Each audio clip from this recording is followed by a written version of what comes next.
paz, boa noite, tudo bem? Glória a Deus. Deixa eu ver onde segura pra mim, Guizão, porque eu ponho no bolso, daí fica aquela... Já basta a minha camisa amassada, vai ficar a máscara também.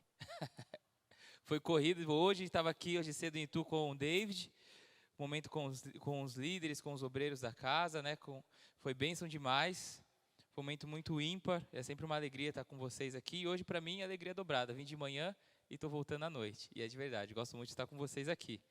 Para quem não me conhece, eu sou o Vinícius, sou diácono lá do Bode Neve Sorocaba, tenho liderado o Ministério de Intercessão, já faz alguns anos que eu já perdi a conta, deve fazer uns 6 ou 7, acho que deve fazer uns 6 já, não sei, já perdi a conta. Normalmente eu venho com a minha esposa, mas hoje ela não conseguiu vir, mas fica um abraço dela aí, ela sempre gosta muito de estar aqui com vocês também. Vim com o intercessor lá de Sorocaba, o Guizão, glória a Deus. Como eu disse, muita alegria estar aqui com vocês. Correria hoje, estava aqui hoje cedo, fui embora, almocei, dei aquela pestana à tarde para dar uma recuperada, né? A gente teve seminário de cura e libertação em Sorocaba, sexta e sábado. Ontem acabou terminando um pouquinho tarde. Então dei aquela pestanada à tarde para dar uma recuperada. De quebra dei uma atrasada. Daí já pega a roupa amassada mesmo, vai do jeito que vai e glória a Deus. Amém?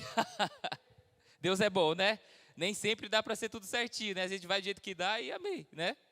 Glória a Deus. Vamos abrir a palavra do Senhor em Gênesis capítulo 2, versículo 15, por favor. Obrigado pela água, glória a Deus.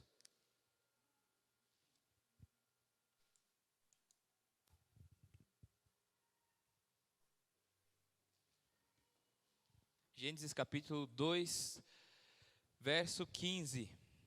Vamos ler a partir do verso 15. Amém? Rápido, né? Essa é fácil. Pega o índice, avança um pouquinho, tem umas notas da Bíblia e acha. A não ser que você vá de Apocalipse e vai de trás para frente, daí você está procurando até agora. Ruim essa piada, não sei porque eu insisto nessa. Gênesis capítulo 2, verso 15. Se tiver um som ou alguém para fazer um louvor, seria bacana. Amém? Fazer um som no fundo. Glória a Deus. Amém? A palavra do Senhor diz assim. Aí sim, hein? Glória a Deus. A palavra do Senhor diz assim: Tomou, pois, o Senhor Deus o homem e o pôs no jardim do Éden para o lavrar e guardar.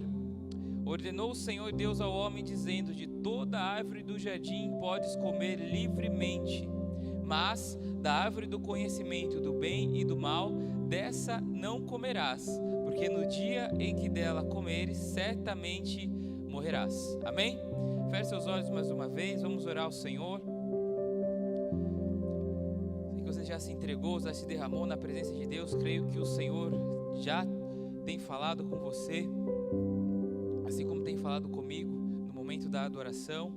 O Senhor está presente neste lugar, mas ainda não terminou, amém? O Senhor ainda quer falar conosco ainda mais através da Tua palavra. Abra o seu coração diante dEle. Fale para o Senhor quais têm sido as suas dificuldades, as suas lutas, mas também agradeça ao Senhor pelas vitórias, por você estar aqui essa noite, porque o Senhor te trouxe neste lugar, o Senhor te amou primeiro. O amor do Senhor te convenceu a estar aqui neste lugar, de alguma forma. A presença do Senhor está neste lugar e o Espírito do Senhor irá tocar os nossos corações durante a palavra, nos trazendo cura, restauração, nos fortalecendo. Obrigado, Senhor, obrigado, Jesus. Nós somos gratos pelo Teu infinito amor, Pai, por meio do nosso Senhor e Salvador Jesus. Glorifico o Teu nome mais uma vez esta noite, Pai. Senhor, eu me esvazio de mim mesmo, Senhor, para que o Senhor me preencha, para que o Senhor me encha. Eu diminuo para que o Senhor cresça, Pai. Glorifica o Teu nome esta noite, Senhor, em nome de Jesus Cristo. Unge cada palavra que vai sair da minha boca com óleo e com fogo, Pai. Em nome de Jesus, que seja o Teu Espírito Santo através de mim. Em nome de Jesus Cristo. Senhor, eu oro a Ti, que o Senhor dê ordem aos Teus anjos neste momento, Pai. Anjos designados para esse momento da palavra, estarem atuando agora. Em nome de Jesus, anjos ministradores, subindo e descendo neste lugar, trazendo aquilo que é puro, aquilo que vem do alto. Em nome de Jesus, Em nome de Jesus, Senhor, eu clamo a Ti por céus abertos e que toda investida, toda resistência de Satanás, toda divagação de mente, toda sonolência está repreendida e cancelada agora no nome de Jesus Cristo. Que a nossa mente e o nosso coração estejam cativos ao Teu senhorio, Pai. Em nome de Jesus, Senhor, declaro que não há outro nome maior do que o Teu, nem nos céus, nem na terra, nem debaixo da terra e nem nos mares. Por isso seja exaltado, engrandecido é o Teu nome, Pai. Em nome de Jesus Cristo, toda arma forjada contra nós agora perca eficácia. Em nome de Jesus Cristo, seja anulada, cancelada toda a obra das trevas. Em nome de Jesus Cristo, e que a manifestação do poder, da glória, da unção do Espírito Santo de Deus seja palpável essa noite sobre nós. Em nome de Jesus Cristo, Pai. Em nome de Jesus Cristo, dá uma salva de palmas ao Senhor, amém? Glória a Deus, Ele é digno, e que seja feita a vontade dEle, amém? Glória a Deus. Hoje é noite de ceia, né? Sempre com muita alegria nós cearmos na casa do Senhor, ter esse momento de que nós adoramos ao Senhor, que nós renovamos, que nós nos lembramos do sacrifício de Cristo na cruz pelas nossas vidas, que nós fazemos esse ato profético. E em Gênesis capítulo 2, do verso 15 ao 17 que nós lemos aqui, é uma passagem tanto quanto interessante e especial para cada um de nós, que pode nos ensinar muitas coisas, apesar de ser um pedaço aqui que nós lemos, né, daquilo que é o princípio, daquilo que é o começo. A palavra de Deus é atual, ela é viva e eficaz, amém? E ela irá atuar esta noite nos nossos corações. Assim diz Hebreus capítulo 4, que diz que a palavra do Senhor é mais afiada que espada de dois gumes, que penetra ao ponto de dividir juntas e medulas, alma e espírito, e discernir as intenções do nosso coração. E Gênesis, não sei para você, mas para mim é um dos meus livros preferidos na Bíblia. Eu tenho uma paixão, acho que fora do comum, por esse livro de Gênesis, principalmente ali no início, até Gênesis capítulo 12 mais ou menos, é onde eu tenho dedicado ao longo dos anos o meu maior tempo de estudo, tenho aplicado estudo, busca, oração, buscando o entendimento do Senhor sobre Gênesis. E acredito que dentre todos os livros da Bíblia, Gênesis, nós podemos encontrar muitos princípios do que são válidos para a ordem, não somente do cosmos, ou seja, do mundo, do funcionamento de todas as coisas, o propósito de cada coisa criada, mas também princípios em que nós, até o presente momento, precisamos aplicar, porque é como se ali nós podemos encontrar a base, a configuração de Deus para o homem, e a vontade de Deus para o homem, para o seu propósito na terra. Ou seja, por Gênesis ser o livro dos princípios, né? Não é à toa que ele é um livro que fala sobre o princípio de todas as coisas. Um livro que foi escrito por Moisés, que foi inspirado pelo Senhor. E quando eu começo a destrinchar Gênesis, já no versículo 1 até os demais em seguida, cada versículo o Senhor começa a ministrar a minha alma nos meus momentos de estudo. E quando eu estava orando ao Senhor, buscando a presença de Deus esses dias em casa, o Senhor falou fortemente comigo. Abra em Gênesis capítulo 2, versículo 15. Eu já logo me empolguei, falei, uau, glória a Deus, mais uma em Gênesis. E a palavra do Senhor se renova sempre sobre as nossas vidas. E quando eu abri, o Senhor me ministrou algo certeiro no meu coração, porque a palavra do Senhor que é liberada aqui no altar vem primeiro para nós, amém? Nós somos alinhados, nós somos corrigidos, ela também nos confronta, e tudo que está sendo liberado aqui no fluir do Espírito Santo de Deus, corta para mim também. Não é somente para vocês que estão aí sentados, mas é para mim também, amém? Eu estou apenas servindo a vocês, estou apenas servindo a mesa, amém? Mas eu vou comer também, amém? Glória a Deus.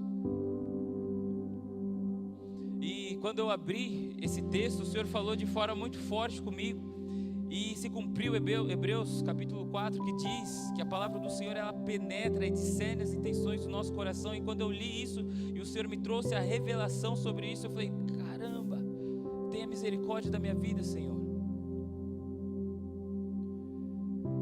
E logo em seguida o Senhor falou assim, é isso que você precisa ministrar em Itu, no dia 1. Então estamos aqui, amém? E logo nesse texto nós que podemos tomar como ensino prático para os nossos dias de hoje. E aí já começa a entrar aquilo que o Senhor quer que venhamos tomar nota, para quem está tomando nota, mas que nós venhamos meditar na palavra do Senhor. É que Deus tomou o homem e o colocou no jardim do Éden, e o colocou ali para lavrar e guardar o jardim do Éden. Isso é muito interessante, porque quando nós começamos a estudar esse capítulo por inteiro, nós percebemos que Deus imaginou o homem em seu interior. O homem foi formado no interior de Deus. Deus imaginou, desejou no coração o homem. E nos versículos seguintes é que então Deus planta o homem, coloca o homem no jardim. É como se você fosse estivesse em uma aula de artes, por exemplo, na escola.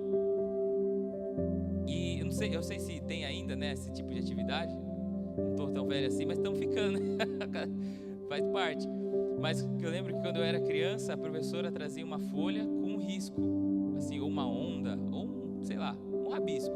E você tinha que completar aquilo, né? Você tinha que, com aquele rabisco, fazer um desenho, formar um desenho com base naquilo, né? E da mesma forma que, como se você recebesse esse tipo de atividade, você teria que imaginar, conceber algo na sua mente para então transferi-lo para o papel. Assim foi o homem em Deus. Deus imaginou, pensou, gerou o homem no seu mais profundo, no seu coração, desejou, amou o homem e transferiu, ou seja, executou, criou o homem do barro. Amém? Não é diferente, esse padrão continua até os dias de hoje. Deus pensou em mim, Deus pensou em você antes mesmo de você ser concebido no ventre da tua mãe. Deus pensou, imaginou cada um de nós. E isso é o amor de Deus. E Ele fez eu e você com um propósito. Quando Deus imaginou, quando Deus resolveu criar a mim e a você, Ele fez isso em amor. Ele desejou cada um de nós, mas Ele assim o fez com um propósito. Nós carregamos um propósito, nós carregamos uma missão geral, mas também um propósito específico. Por exemplo, todos nós somos chamados a falar do amor de Deus, amém? Evangelizar, curar, enfim, é geral, nós precisamos fazer isso, mas como, onde, quando, de que forma, isso é específico, isso é de cada um. Quais os dons que o Senhor colocou na sua vida para que isso aconteça? Isso é específico, porque Deus pensou em você como um indivíduo. Você não é alguém no meio de um todo e vamos na massa. Não, Deus pensou em você de forma individual. Deus ama você de forma individual. Deus se importa com você como um indivíduo. Parece um jargão, mas é verdade. Que se só tivesse você na terra que precisasse de salvação, Jesus viria e se entregaria por você, porque Deus ama você como um indivíduo. Deus amou a todos. Amém? Nós podemos entender isso em Jeremias capítulo 1, do 4 ao 10. Está escrito assim: e assim veio a palavra do Senhor dizendo: antes que te formasse no ventre te conheci, e antes que saísse da madre te santifiquei, as nações te dei por profeta.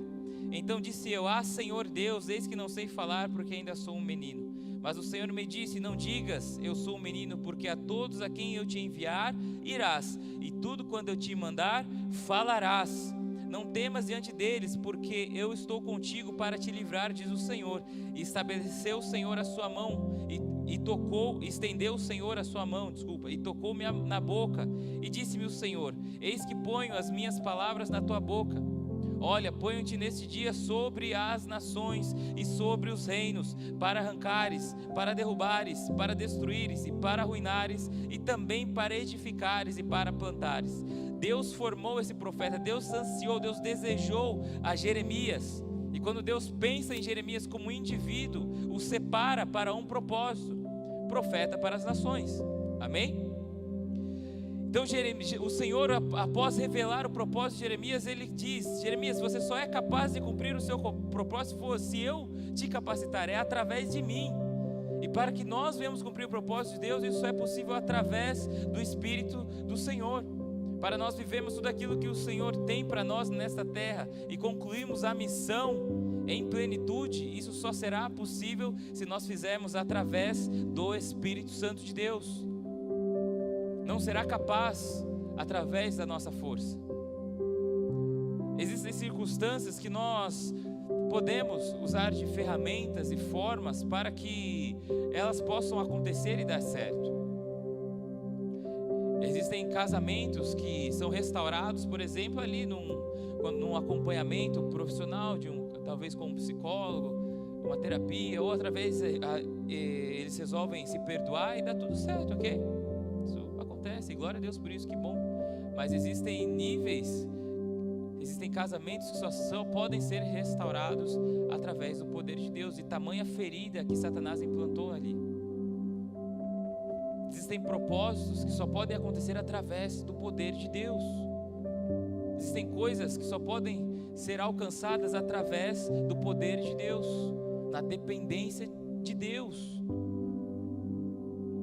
Esses dias, um casal chegou para mim, para minha esposa, falou assim, o cara, na verdade, chegou para mim e falou assim, a gente precisa conversar. O cara em prantos, assim, eu falei, meu Deus. Eu tava comendo na hora, assim, eu pensei, né, a gente tem que confessar, eu pensei, poxa, mas eu tô com fome, não daria para esperar para comer. Mas eu olhei, vi que o cara tava em prantos, eu falei assim, amém, né, vamos comendo e vamos orando e vamos fazendo tudo, né, como eu falei, tem hora que vem do jeito que dá, né, vai do jeito que vai. Daí vamos lá, vamos comendo e vamos lá, vamos numa sala, entramos numa sala, a esposa veio, olhei assim para ele, falei, e aí, cara, o que tá acontecendo, né, por que vocês querem falar com a gente? E é um casal assim que nunca procurou a gente para conversar, e o senhor falou com ele lá e veio procurar, e ele falou assim, eu acabei de confessar um pecado para minha esposa que eu cometi alguns anos atrás. Resumindo, eles estavam passando por uma necessidade e o rapaz resolveu se prostituir para trazer dinheiro para casa. E depois que as coisas ficaram bem, ele parou, mas ele nunca contou isso para a esposa dele. E naquele momento eu achei que nós estávamos conversando ali por causa desse problema, né? Foi por isso que acho que até ele achou que era por causa disso. Porque daí eu falei, entendi. Daí na hora eu já olhei para ela, né? Eu e minha esposa olhamos para ela, ela estava assim, ó. Mas eu perdoei já. Então o que a gente está fazendo aqui? Você perdoou? Eu falei, perdoei. Então eu olhei para ele, então, mas já está tudo certo dele? Não, tá, só queria que você orasse e tal. Eu falei, amém, né? Mas que bom que já está tudo certo, que você perdoou mesmo, perdoei, glória a Deus, então vamos orar. Na hora que a gente sentou, foi orar, eu olhei para ela e o Espírito Santo falou assim, através de mim para essa mulher, você se faz de forte e você precisa ser forte, mas hoje o Senhor te trouxe aqui para que você tenha um momento de fraqueza. Na hora ela explodiu em choro. Daí até eu entendi o porquê que a gente estava conversando. Era isso que o Senhor queria fazer. Isso não é possível de forma natural, se não é o Senhor através de nós. Porque a primeira coisa que eu sentei, eu pensei, eu estava cansado, eu estava com fome, eu estava tentando comer, sentei e já sei, e sem contar que eu reconheço a minha incapacidade. Eu sentei, a primeira coisa que eu pensei foi, Senhor, ajuda, fala o que o Senhor quer fazer aqui, porque eu não sei o que fazer. Antes dele começar a contar, quando ele terminou de contar, eu falei, já está, é só orar. Até que o Senhor realmente mostrou o que queria fazer. São situações, são circunstâncias que muitas vezes o Senhor nos pega desprevenidos, mas tudo, quando nós estamos dentro do propósito de Deus, o cumprimento dele só é possível através do poder de Deus. Tudo que nós fazemos na vida com Deus, isso faz com que nós gere em nós experiência, mais intimidade com Deus. Intimidade com Deus. Esses dias um rapaz veio conversar comigo, falou que ele deu uma aula num curso e tal, e eu perguntei, aí como que foi dele? Cara, eu vi Deus e Deus falou isso comigo. Eu falei, exatamente, porque quando nós fazemos o que o Senhor nos chamou para fazer, nós crescemos em uma experiência com Deus, porque não somos nós, é o Senhor através de nós. Quando o Senhor te coloca numa empresa ou num trabalho, ou te conecta a uma profissão, ou te desafia a trilhar um caminho que talvez você encontre um pouco de dúvida e insegurança, pode ter certeza que isso vai te aproximar de Deus, porque você está no lugar certo, fazendo a coisa certa, faz com que você se aproxime da presença de Deus e tenha experiências com Deus, porque será sobrenatural. Deus irá te ajudar, você verá a mão de Deus sobre a tua vida. E Deus colocou Jeremias sobre as nações para exercer uma autoridade profética. É geográfico, o seu propósito é geográfico. Não é à toa que você está no Bola de Neve de Itu, não é à toa que você está nesta cidade. É geográfico. Não é à toa que talvez o Senhor envie alguns para outras nações, outras cidades, porque é geográfico. Amém? Ou seja, em outras palavras, está tudo desenhadinho, tudo escrito. Salmo 139 diz, né, que o Senhor escreveu cada dia no livro dele. Basta nós alinharmos aqui na terra para recebermos e vivermos aquilo que o Senhor já projetou nos céus para nós. Eu costumo falar que eu vejo um monte de gente tentando ser pássaro. O que eu quero dizer com isso? Se você subir aqui, numa sacada em algum lugar, e você pular e começar a bater o braço, você vai voar? Vai ou não? Se voar, eu te repreendo, porque não é demônio. Tem uns bruxos que parecem voando, tem que repreender mesmo. É verdade. Você vai voar? Não vai. Claro que não. Por quê? Porque você não foi desenhado para isso, ok? É simples, não é simples? Não é ou não é? Agora, se o pássaro pular da sacada e você bater asa, ele vai voar. Vai dar certo.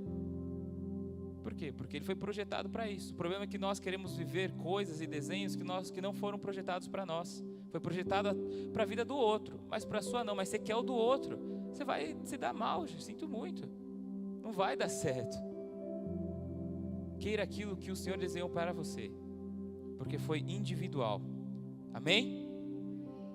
Glória a Deus. Eu lembro que eu estava num seminário há alguns anos atrás, Acessando a Eternidade, e o apóstolo Don Lynch estava pregando, e ele falou algo muito interessante. Ele falou assim: o profético, ele te permite enxergar o que está por vir, mas ele também te leva a enxergar aquilo que passou, para que seja curado o que passou, para destravar o teu presente hoje. Deu para entender? Amém. Vamos fechar nossos olhos e o Senhor vai te mostrar aonde você precisa ser curado, ou alguma revelação que você precisa do seu passado, para que você destrave o seu presente hoje e viva o seu futuro em Deus. Eu falei, amém, né? Na hora que eu fechei o olho, eu vi um lugar cheio de luz. Eu falei, que lugar é esse do meu passado, que eu nunca vi tanta luz assim? E era um lugar todo iluminado, muita luz, e daí eu vi Jesus ali, e eu pude perceber na visão que eu não estava com Jesus naquele momento, assim como se eu estivesse do lado ou de mão dada, mas eu estava enxergando aquilo como se eu estivesse vendo numa TV, ok? Eu estava vendo aquela visão como um telespectador. E Jesus, ele aparecia e eu começava a ouvir vozes. E de repente, Jesus falava assim: Pai, qual é a altura dele? Daí o pai falava: ele vai medir tanto, tanto. Daí o Espírito: e a cor de pele? Ele vai ter esse tom de cor de pele, vai ser assim. E o cabelo? O cabelo vai ser assim, vai ser dessa forma. E daí, eu lembro que Jesus perguntava assim para o pai: e qual vai ser os dons que ele vai ter? O que a gente vai pôr? Quais habilidades que ele vai carregar? Daí ele falava: vai ser isso, vai fazer dessa forma, coloca isso. Daí depois eu via Jesus, os céus. Daí eu percebia que eu estava num lugar iluminado e era um lugar no céu. E os céus se abriam e Jesus olhava para a terra e perguntava assim: e agora, em qual família nós vamos colocá-lo? O que eu quero dizer com isso? Porque é pessoal, é individual. Você não é um erro, você não é um problema. Eu conto isso no livro da rejeição. Eu não trouxe, eu esqueci, devia ter trazido. No meu livro da rejeição para o amor eu falo sobre isso. Você não é um erro, você não é um problema, você não foi um acidente, foi planejado.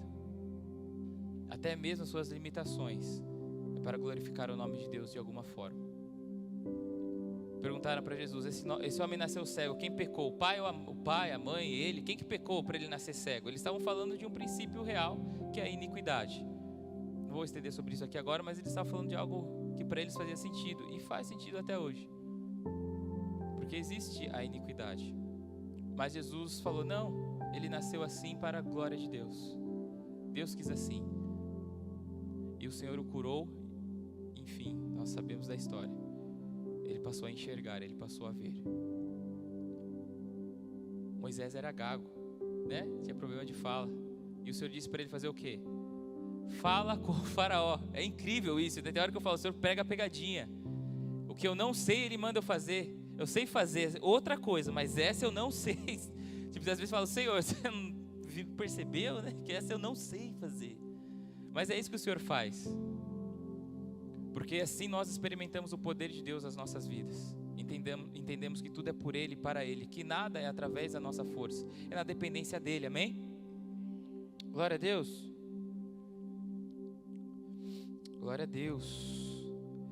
E assim foi Deus com Adão no princípio. Deus formou Adão no seu interior e o colocou para governar, multiplicar e encher a terra, ser um representante de Deus na terra. Então Deus pegou Adão e o colocou no jardim, num lugar geográfico. Assim como Adão, nós, e como eu tenho dito aqui, nós temos um propósito pré-estabelecido por Deus, e esse propósito é geográfico, não é à toa que nós estamos aqui. Esse dia já foi escrito no livro do Senhor. Se eu não tivesse me convertido, se eu tivesse me afastado, se eu tivesse me desviado, e muitas vezes que eu pensei em desistir, eu tivesse desistido, eu não estaria aqui hoje. Eu estaria vivendo outra coisa, fazendo outra coisa, mas não estaria vivendo o que o Senhor determinou para mim no dia 1 de agosto. Quero estar aqui em Tu, com vocês. Isso é bom, perfeito e agradável para mim, porque eu estou no centro da vontade de Deus. Amém? Não queria estar em outro lugar, queria estar aqui mesmo. Amém? E outro ponto é que Deus não fez Adão para o ócio, ou para o tédio, ou para ficar sem fazer nada. Deus já logo deu um propósito para Adão executar, já deu tarefa. Deus já deu trabalho. Deus colocou Adão no jardim e colocou ele para lavrar e guardar. A vida com Deus não é para preguiçosos. Nós temos que agir. A fé sem obras é morta. A gente fica numa utopia achando que na eternidade tudo bem, é uma construção cultural, mas independente é errado. Numa utopia que depois que a gente morrer, passar todas as coisas, estiver com Jesus, a gente vai estar no céu com um anjo seminu tocando harpa. Não, cara, esquece. Você não vai estar lá, ficar de boa. Nós vamos trabalhar, nós vamos governar com Cristo. Você deveria tentar entender o trabalho que é governar. Jesus disse que nós iremos governar junto com Ele, governar as nações. Tem muito trabalho. Tudo que nós vivemos aqui, a palavra descreve como o princípio de toda a criação. É só o começo. Relaxa. Vai ter muita tarefa, muita coisa para nós fazermos lá. Não vamos ficar no ócio, no tédio. Isso não existe. Entende? Você não vai ficar lá só tranquilão, de boa. Nós vamos fazer muitas coisas e o trabalho será totalmente prazeroso. Porque a maldição não é que você trabalha, a maldição é que você sofre do trabalho. É difícil, existe muito esforço, não é fácil, você precisa correr atrás. Mas o trabalho em si não é maldição, porque o Senhor, quando fez Adão, já logo mandou trabalho. Cultiva, lavra a terra aí e guarde esse lugar. Você vai ficar aí comendo banana à toa? Não. Ficar deitando na grama? Não, você vai trabalhar. Teve que dar nome para os animais, foi uma loucura. Teve trabalho pra caramba. E não é diferente conosco. O Senhor nos fez com um propósito, mas é necessário nós termos atitude, é necessário nós compreendermos e praticarmos, é necessário nós recebermos a revelação e guerrearmos por ela, pôr em prática aquilo que nós recebemos da parte de Deus. A tarefa de Adão era cultivar, era tomar conta do jardim de Deus, e esse era um serviço que era feito para Deus. Todas as vezes que nós estamos no centro da vontade de Deus e estamos fazendo o que Ele pede, nós estamos fazendo para Ele, desde que o nosso coração esteja nele. Porque muitas vezes nós achamos que estamos fazendo para Deus, mas estamos fazendo para nós mesmos, porque não deixamos Deus curar os nossos corações feridos. E buscamos a aceitação do próximo, fazemos por bajulação, isso está errado. Não adianta parecer ser para Deus, tem que ser para Deus. Existe uma grande, gigantesca e enorme diferença. Ser para Deus e parecer ser para Deus. Porque o parecer ser para Deus vai ter resultado. Vai estar fazendo coisas boas, você vai estar servindo, mas para Deus importa ser para Ele. Porque é individual, é pessoal. Amém? Cada um de nós temos que cultivar e guardar alguma área, um propósito que o Senhor estabeleceu nas nossas vidas. E devemos fazer isso para Deus, seja o casamento, seja finanças, seja o ministério dentro e fora da igreja. Mas nós devemos cultivar e guardar aonde Deus te plantou, aonde Deus te colocou. Se Deus te deu um casamento, você deve cultivar esse casamento e deve guardar esse casamento. Se Deus te deu um emprego, se Deus te deu uma empresa, se Deus te deu uma missão, você deve cultivar e guardar essa missão. Se Deus te colocou nesta casa, você deve cultivar e guardar esta casa. O que Deus tem te entregado. O que Deus tem te entregado. E se você já entendeu o que Deus te entregado, se você tem trabalhado, cultivado e guardado aquilo que Deus te entregado, mas não tem mais prazer em Deus nisso, é porque o seu coração não está nele. Tem algo desconectado. Cultivar a Deus é servir a Deus no que diz respeito àquilo que o Senhor te entregou. Ministrar, governar para Deus é servir Deus e multiplicar, e depois de multiplicar, devolver para Deus o trabalho e a tarefa que Ele te entregou. Tem gente que se vangloria com o ministério. Agora eu participo de tal coisa, agora eu sou do louvor, agora eu sou de intercessão, agora eu não sei o que lá. Eu falo, ixi, não sabe de nada. Não é seu, está emprestado. Você está apenas fazendo uma extensão daquilo que Deus é na sua essência. A missão é sua por ser responsável, mas não por ser dono. Quando eu casei, fiquei feliz, lógico. Rompi, glória a Deus. Apesar que ela orou mais do que eu para casar. É verdade, né? Não é, Gui? Minha esposa orou 3 anos para casar comigo. Coitado, né? Misericórdia. Obedeceu bem, porque ela orou bem a carcaça, falou 3 anos para isso aí, tá caro, hein? Muito preço para pagar. Mas glória a Deus, ela perseverou e entendeu, porque ela entendeu que esse era o propósito de Deus. E glória a Deus por isso. E eu tenho que honrar isso, porque a palavra do Senhor diz que quando nós encontramos uma mulher de Deus e casamos, ela é um presente nas nossas vidas, amém? E ela é um presente na minha vida. Glória a Deus por isso. Ela pagou mais preço do que eu. Mas ela deve ser muito honrada por mim em primeiro lugar. Mas o fato é que quando eu casei, eu fiquei feliz. O Senhor falou assim, viu, deixa eu só te falar uma coisa. Eu falei, eita, fala, Senhor. O Senhor falou assim, você é responsável por ela, tá? E não é dono dela. Cultive esse casamento, guarde esse casamento, porque um dia você vai devolver isso para mim. Ou seja, você vai prestar contas do seu casamento para mim. Você não é o dono dela, você só é responsável. Então cuida bem, que depois eu não vou perguntar para ela como foi, vou perguntar para você. E se ela não estiver no dia, todas as vezes que ela estiver mal, eu vou perguntar para você: o que está acontecendo, Vinícius? Claro que tem livre-arbítrio, se ela escolher aí fora, que é o que a gente pode fazer, né? Nós devemos buscar restauração, orar, claro. Mas existem infelizmente pessoas que fazem a sua escolha, amém? As pessoas têm livre-arbítrio. Mas sempre devemos ter o entendimento: eu devo cultivar isso e guardar. O Senhor falou assim, olha, o ministério não é diferente, é igual numa empresa. Você é um gerente, você gerencia, faz as coisas acontecer, mas o dono é outro. Tudo que eu te entrego, você é responsável, mas quem é dono sou eu. Tudo que eu coloco nas tuas mãos, você é responsável, mas quem é dono sou eu. Amém?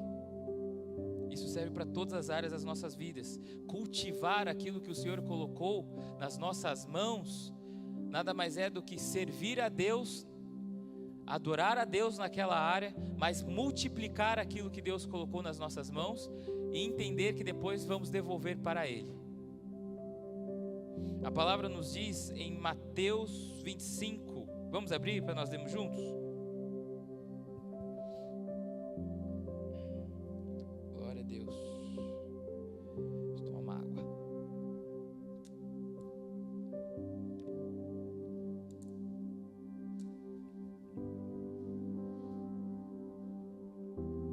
Devemos cultivar, servir, multiplicar e devolver para Deus aquilo que Ele nos entregou.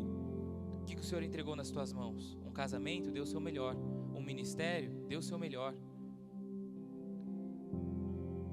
Por isso que a palavra fala que tem mais peso para aqueles que ensinam a palavra. Porque se você ensina errado, quando você devolver, você vai prestar contas.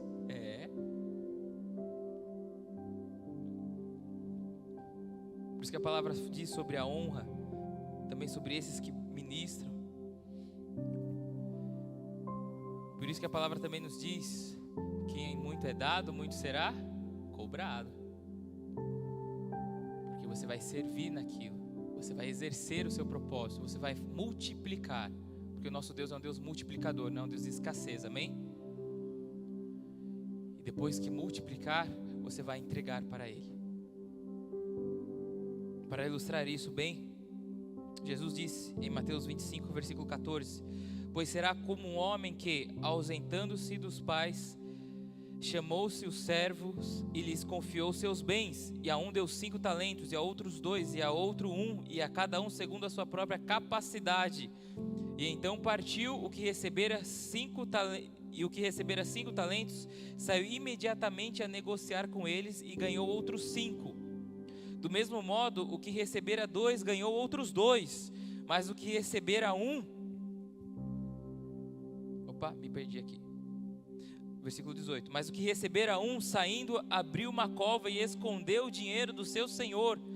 Depois de muito tempo voltou o senhor daqueles servos e ajustou contas com eles. Então, aproximando-se do que recebera 5 talentos, entregou outros 5, dizendo: Senhor, confiaste-me 5 talentos, e eis aqui outros 5 talentos que ganhei. Disse-lhe o Senhor: muito bem, servo bom e fiel, foste fiel no pouco, sobre o muito te colocarei, entra no gozo do teu Senhor.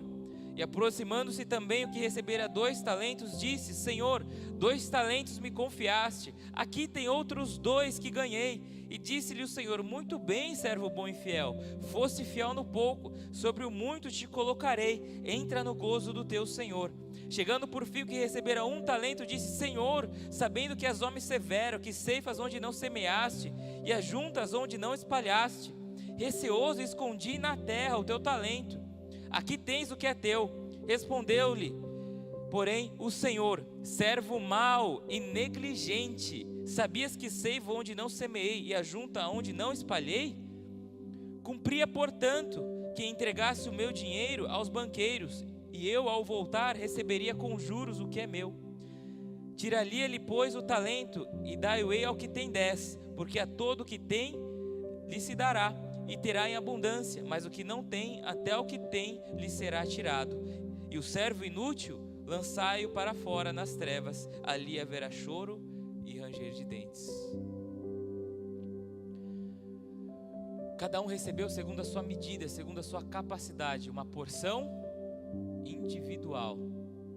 O Senhor já tinha preparado uma medida para cada um daqueles homens, assim como o Senhor preparou uma medida para mim e para você. O Senhor tem um projeto para nós, um plano, um propósito, e nós devemos multiplicar esse propósito, servir, e não sermos negligentes naquilo que o Senhor está pedindo para nós fazermos. O que o Senhor está pedindo para você fazer e você não está fazendo? É se arrepender? É mudar?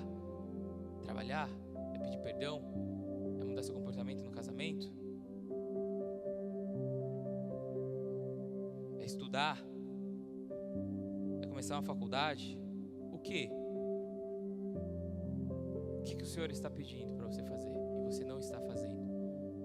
Por que você está escondendo? Tem medo? Tem incredulidade? Tem trauma? O Espírito do Senhor pode nos curar e nos capacitar para que possamos fazer tudo aquilo que o Senhor nos designou para fazer. Nós temos em nós a capacidade de multiplicar tudo aquilo que o Senhor colocou nas nossas mãos. Não tenha dúvida disso.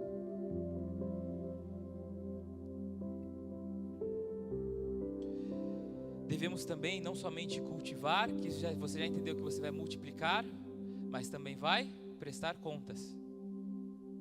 Aqueles homens prestaram contas. Chegou uma estação que eles prestaram contas para Deus. Vai ter um momento, e vai começar a por nós, pela igreja. Isso não implica que o perder a salvação, mas implica que, o que eu vou dizer agora, mas implica que de fato, eu e você, porque o Senhor começará pelos da casa, prestaremos contas para Deus. E tudo o que nós fizemos, até mesmo os nossos pensamentos e intenções do nosso coração, nada vai ficar oculto. Então é melhor que nem não esconda nada agora. Já confessa pecado, já se arrepende, já muda, já pede ajuda.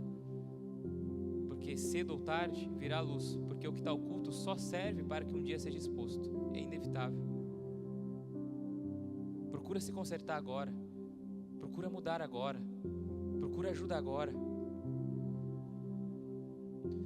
E como eu disse, começará pelos da casa. Depois você estuda um pouco escatologia, você pode estudar sobre o trono branco. Pesquisa sobre isso. A palavra nos ensina sobre isso em Apocalipse. Esse, diante do trono branco, é onde prestaremos contas de tudo o que nós fizemos, deixamos de fazer e pensamos. Devemos também em Deus guardar, proteger esse lugar para que não seja destruído. Tudo que Deus entregou para nós, nós devemos guardar para que não seja destruído, para que não seja roubado. E quantas pessoas têm sido roubadas hoje no casamento, no ministério, nas finanças? Tem deixado com que Satanás causasse morte e destruição em áreas que deveriam estar protegidas, escondidas debaixo das asas do Altíssimo, mas estão desprotegidas muitas vezes porque nós abrimos portas através do pecado, através da desobediência, através da rebelião, através do pecado oculto não confessado, através de muitas vezes nós queremos esconder as coisas e não expor, não trazer à luz. Satanás tem entrado por essas brechas e roubado a herança dos filhos. Nós temos que guardar para que aquilo que o Senhor tem nos entregado não seja destruído primeiro por nós mesmos, como eu disse, pela transgressão, porque o salário do pecado é a morte. Abrimos pequenas concessões, é assim que fala, agora fugiu a palavra, aí glória a Deus. É assim mesmo, lembrei, é verdade. Ficamos abrindo aí pequenas exceções também sobre, se eu assistir só isso aqui, se eu fizer só isso aqui, o clássico exemplo do troco a mais da padaria, né? Se eu pegar só o troquinho a mais da padaria, mas só isso aqui não dá nada. Cuidado, porque você está abrindo portas para que Satanás entre e destrua e roube aquilo que você deveria estar guardando em santidade.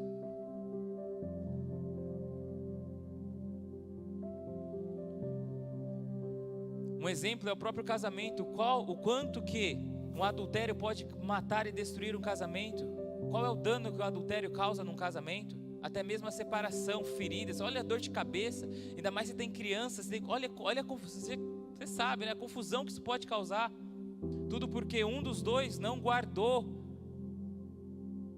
a fidelidade.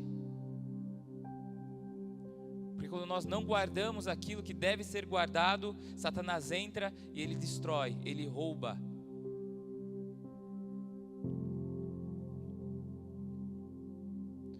A pergunta é: você tem protegido aquilo que Deus te entregou? Você tem orado? Você tem buscado santidade? Você tem levantado muros de oração? Você tem tido comportamento segundo o que a palavra nos instrui?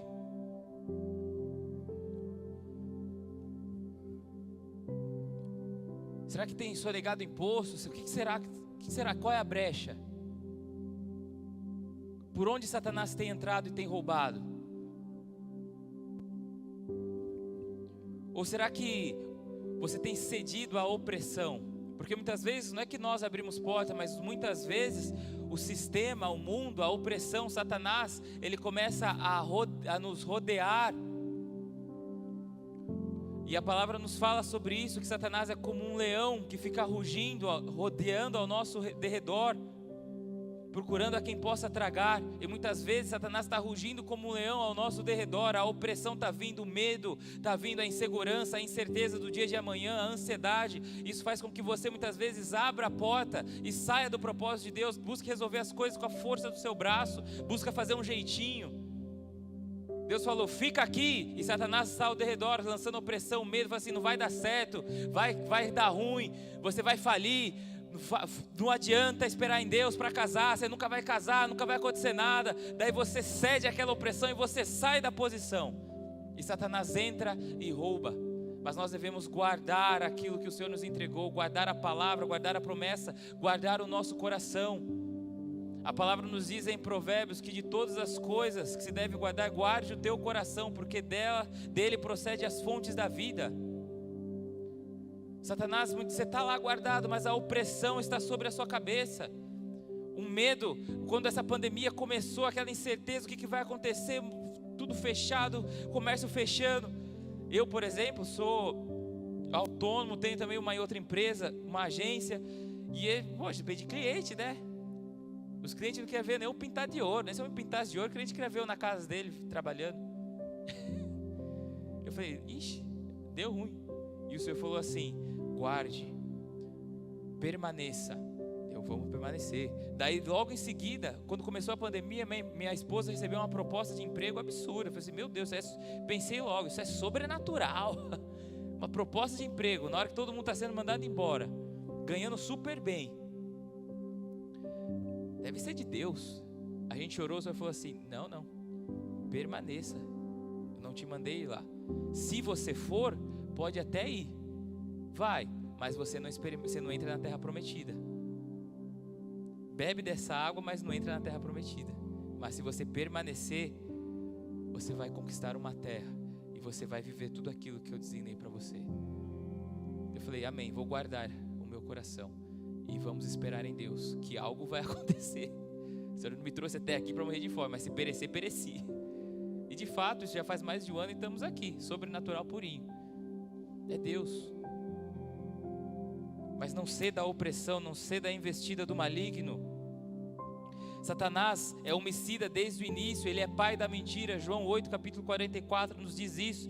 Com base nisso, Satanás não tentará nos destruir e nos roubar da posição de multiplicador e protetor daquilo que Deus nos entregou com armas naturais, mas espirituais. Satanás usará sofismas, mentiras, enganos, boatos, tentações, medo, lançará setas em nossa mente para que nós venhamos duvidar e abandonar aquilo que Deus colocou nas nossas mãos. O pecado nos tira da posição que Deus nos colocou.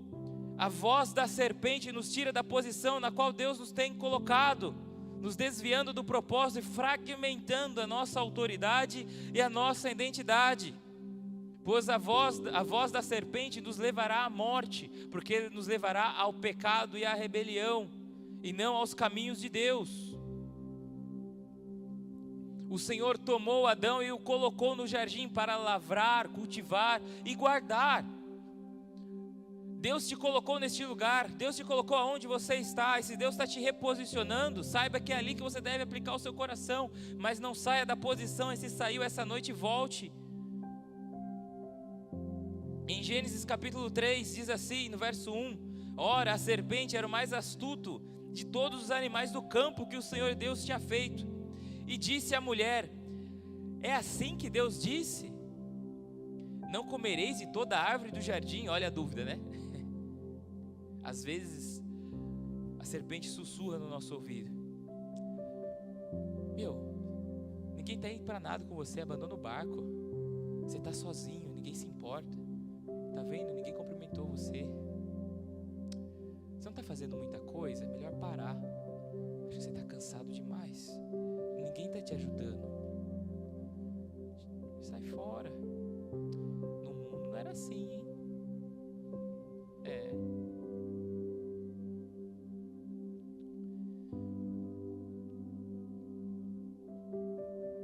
Versículo 2: Respondeu a mulher à serpente: do fruto das árvores do jardim podemos comer, mas do fruto da árvore que está no meio do jardim, disse Deus: não comereis dele, nem nele tocareis, para que não morrais.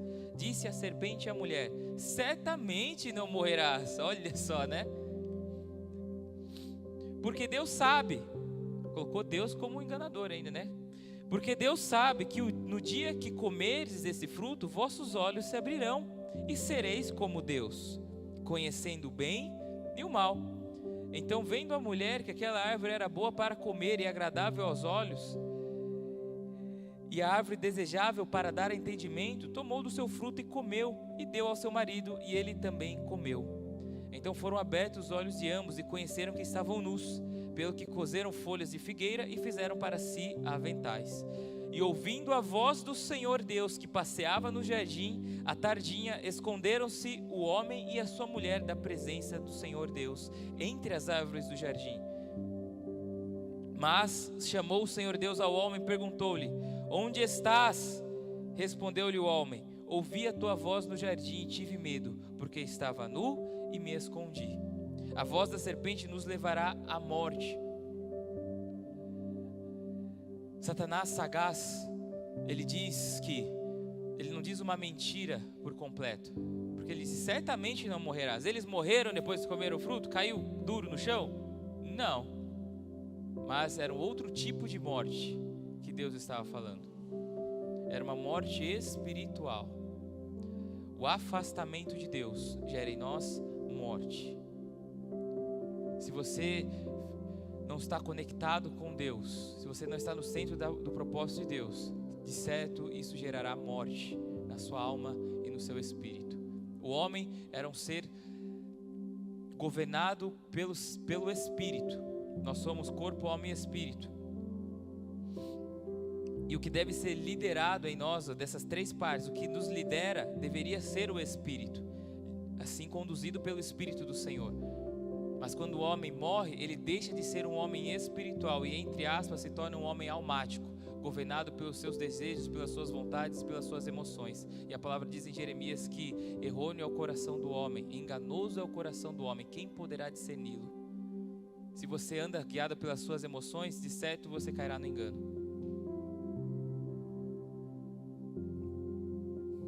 Esse tipo de morte. Muitas vezes nós damos ouvidos à voz da serpente, esperando um benefício momentâneo, mas mal sabemos que a morte espiritual está logo ali, que a sua alma então começa a ficar desprotegida, cativeiros de escravidão começam a surgir. Nossa, a pessoa saiu da igreja, parece que está tão bem, está uma bênção, está voando, será? Conta outra. Porque Satanás ele engana bem, faz um teatro por um bom tempo, mas na hora da prestação de contas,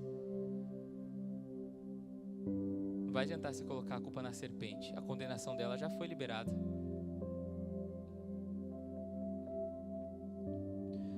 Muitas vezes começamos pessoas que sem temor de Deus ministram em pecado, rebelião, não têm obediência.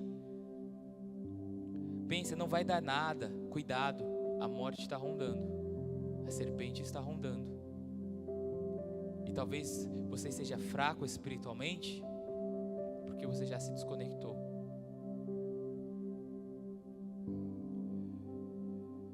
Quando não confiamos na palavra e na voz de Deus e confiamos na voz da serpente, nós desprotegemos a nossa alma e ficamos vulneráveis. Logo, com o tempo, cativos do engano das nossas emoções, dos desejos da nossa alma e do medo. Quando nós confiamos na voz da serpente, nós desprotegemos o nosso coração, aquilo que devemos guardar em Deus, entregamos para a serpente, para que ela venha e traz contaminação em nós, destruição, morte.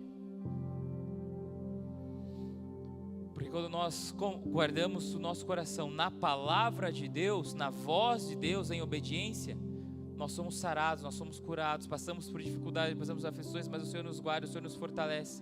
Mas quando nós cedemos e começamos a desistir, ou quando nós começamos a abandonar a palavra de Deus, nós desprotegemos o nosso coração. Adão nunca tinha sentido medo. que nós conhecemos como necessidade, até então ele não precisava de nada, nem de roupa ele precisava, porque ele não enxergava com os olhos naturais. Os olhos naturais é um escape para Adão, ele via de outro jeito, mas isso é outra história.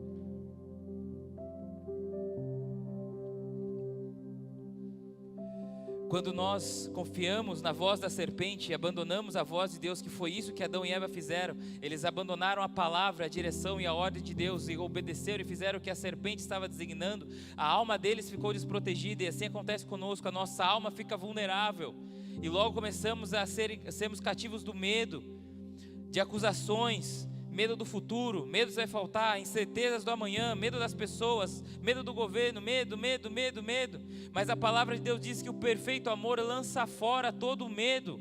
A voz de Deus, a palavra de Deus nos garante um futuro.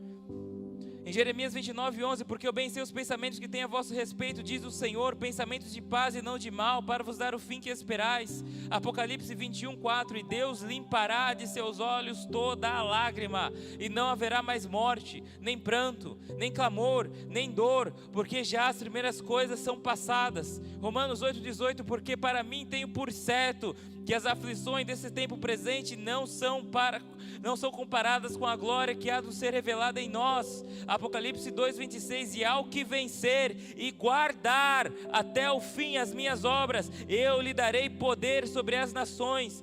A palavra também nos diz, vinde a mim todos que estão cansados e sobrecarregados, eu vos darei descanso. O Senhor disse para Josué, seja forte e corajoso, não te mandei eu. Mas a voz da serpente nos tira da posição, nos leva a desistir, a abandonar. A voz da serpente traz medo, mas em Deus temos um futuro garantido. Em Deus temos a certeza que tudo vai dar certo. O pecado nos tira da posição que Deus nos coloca, nos faz ser escassos e não multiplicadores daquilo que Deus colocou nas nossas mãos. Quando o Senhor veio falar com o homem no jardim, não encontrou ele nem cultivando, e nem lavrando, e nem guardando. Deus disse, eu vou pôr você aqui para você cultivar, para você guardar. Mas quando Deus foi visitar o homem no jardim, encontrou ele nem cultivando, nem lavrando, e muito menos sequer, que seria menos pior, dormindo um pouco, descansando. Mas encontrou o homem escondido. Vai ter um dia, em breve chegará, Maranata, hora vem, que o Senhor virá, e onde Ele vai nos encontrar, multiplicando o propósito, guardando aquilo que Ele nos entregou em santidade, ou escondidos nas trevas, com medo, porque esse dia está próximo, muito próximo. Jesus disse em uma das suas parábolas, acho que é em Lucas 19, se não me falha a memória, no final ele diz assim, porventura o Filho do Homem achará fé na terra quando vier? Ou seja, ou as pessoas já vão ter abandonado a oração, a vida com Deus, a igreja, porque haverá um dia que Ele virá, e Ele vai nos procurar. Triste será se nós não estivermos neste lugar.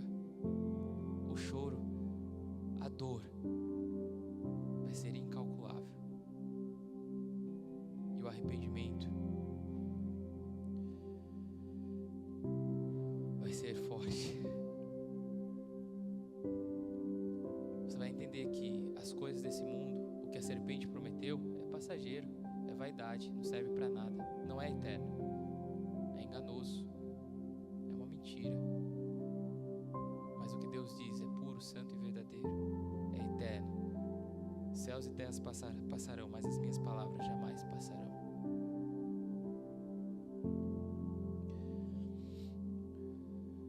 O ministério de adoração, se quiser subir, já pode subir, por favor. Nós estamos, para nós concluirmos aqui, enquanto ele sobe, estamos entrando em um final de ciclo.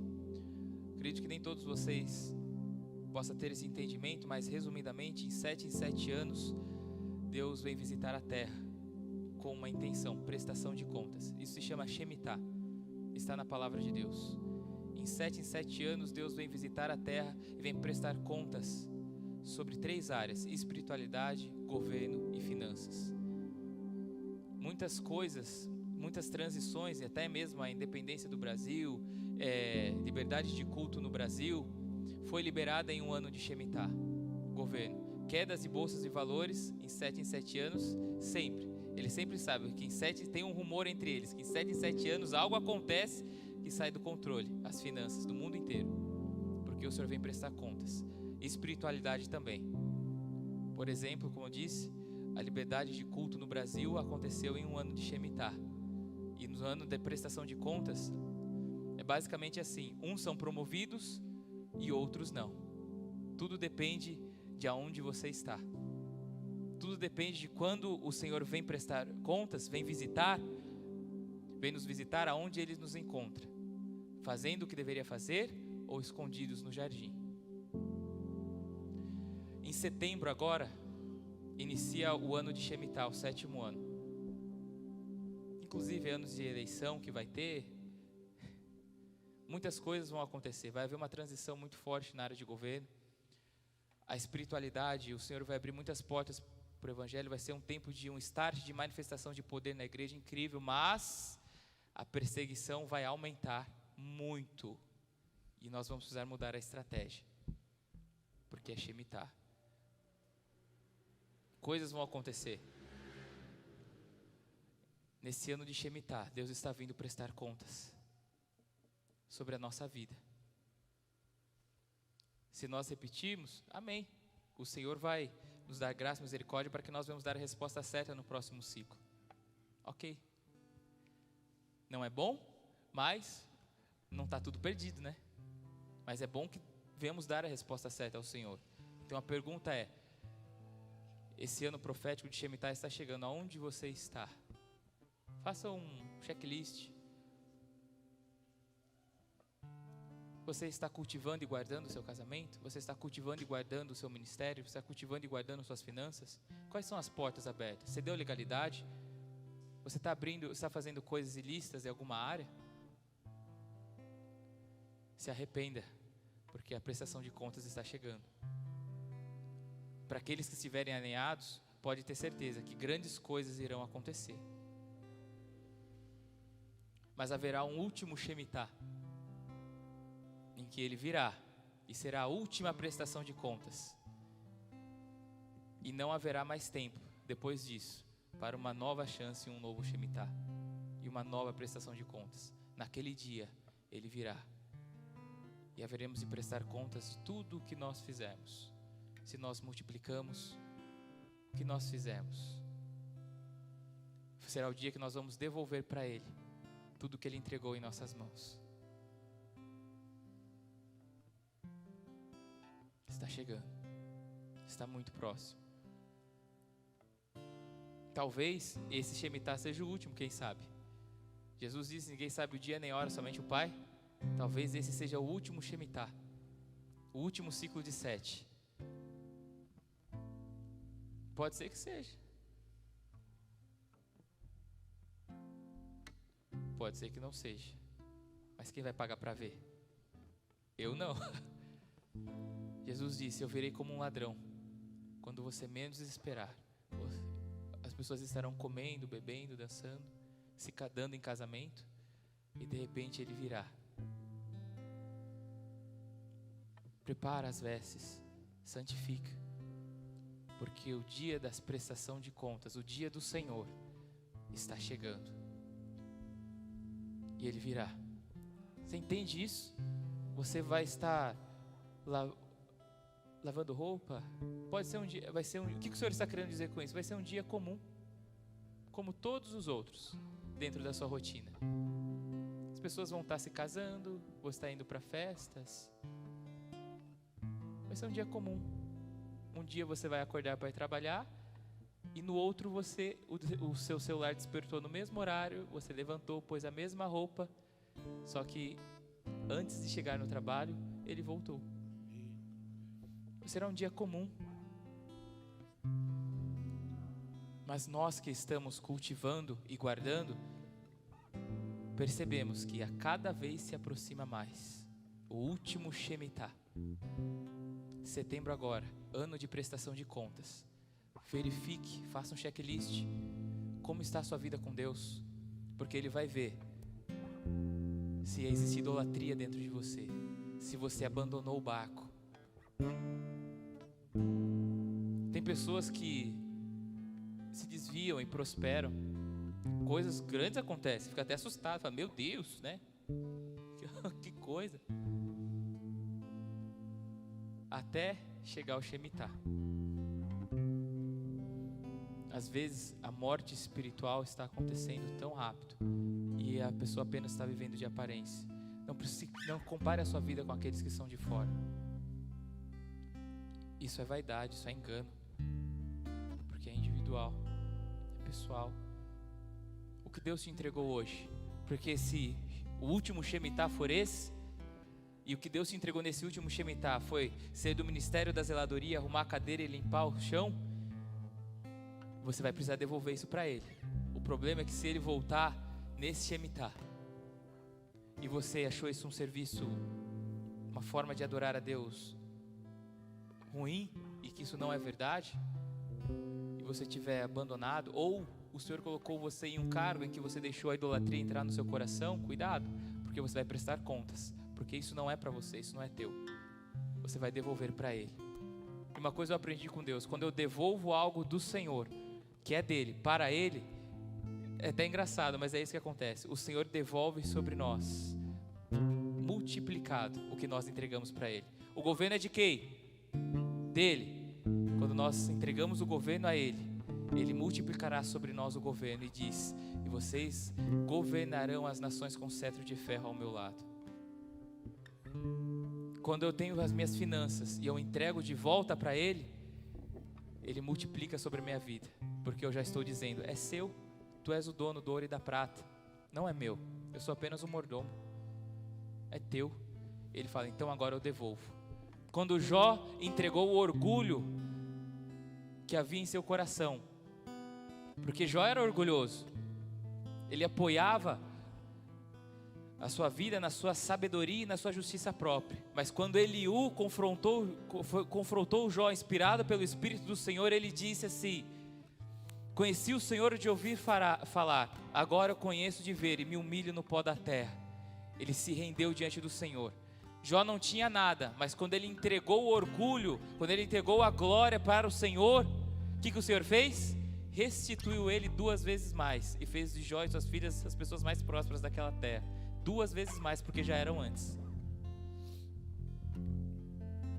Entenda que o querer para ti aquilo que é dele, fará você ser lançado para mais longe dele, assim que foi com Satanás. Mas quando você entrega ao Senhor, Ele multiplicará sobre a tua vida, porque você foi um servo bom e fiel. Entra no gozo do teu Senhor. Vamos fechar nossos olhos, vamos orar, vamos adorar a Deus. Fica de pé no seu lugar.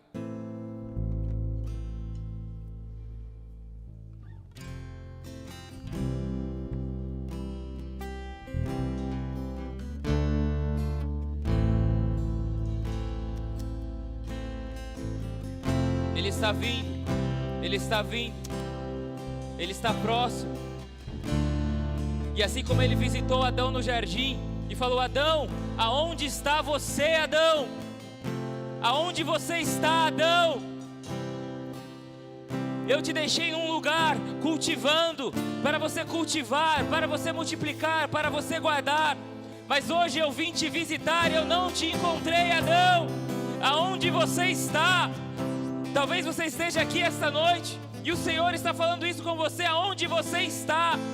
Nós tínhamos um relacionamento íntimo, nós conversávamos, haviam dias de oração, de jejum, de busca. Mas aonde você está? Eu estou com saudades. E de certo chegará o dia que o Senhor irá vir visitar a terra para a prestação de contas. E aonde nós vamos estar? Onde estará o nosso coração? Será que vamos estar cultivando, guardando? Ou vamos estar escondidos, com medo, debaixo da voz da serpente e do engano da serpente.